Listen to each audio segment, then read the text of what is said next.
దేవునికి స్తోత్రం. ప్రియమైన సహోదర సహోదరులకు శుభాభివందనములు. ఈరోజు దేవుని వాగ్దానము యోహాను సువార్త 2:6. ఆయన మీతో చెప్పినది చేయడనెను. చూడండి, యేసుక్రీస్తు వారు కానా విందుకు పిలువబడినప్పుడు ఆ కానా విందులో ద్రాక్షారసము అయిపోయిందని ప్రభు అయిన యేసుక్రీస్తు వారి యొక్క తల్లి యేసుప్రభు వారి దగ్గరకు వచ్చి ఆ ద్రాక్షారసం అయిపోయిందని చెప్పినప్పుడు ఆయన ఆమెతో అంటున్నారు కదా, అమ్మా నాతో నీకు పని ఏంటి, నా సమయం ఇంకా రాలేదు అన్నప్పుడు ఆ యొక్క తల్లి అయినటువంటి మరియా అక్కడ ఉన్నటువంటి పరిచారకులతో అంటుంది కదా, ప్రభు మీతో ఏమైతే చెబుతున్నారో దాన్ని మాత్రమే చేయండి అన్నది.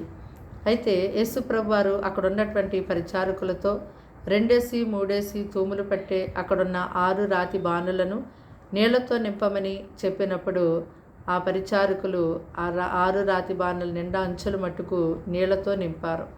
అయితే తర్వాత వారితో ప్రభు అంటున్నారు కదా, మీరు ఇప్పుడు ముంచి విందు ప్రధాని దగ్గర తీసుకుని వెళ్ళండి అన్నప్పుడు మరి ముంచి ఆ ప్రధాని ఎదుగు తీసుకుని వెళ్ళారు.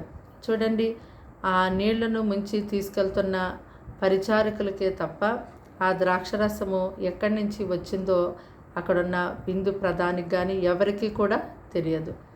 మరి యేసుక్రీస్తు వారు ఆ పరిచారకులకి ఏదైతే సెలవిచ్చారో, ఏదైతే చేయమని చెప్పారో అది వారు చేశారు కనుకనే అక్కడ అద్భుతం జరిగింది. నీళ్లు ద్రాక్షారసముగా మార్చబడ్డాయి.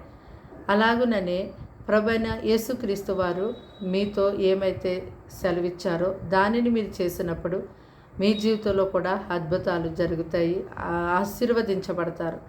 మరి దేవుడు మీతో చెప్పింది చేయకుండా మీరెన్ని పాటలు పాడినా, మీరెంత సేవ చేసినా, ఎన్ని బోధలు చేసినా, ఎన్ని కానుకలు ఇచ్చినా, ప్రభు పేరట ఏం చేసినా కూడా అవన్నీ వ్యర్థమే.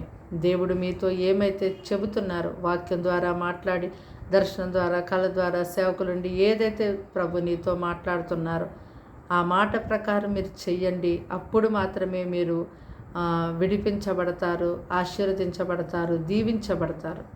ప్రార్థన.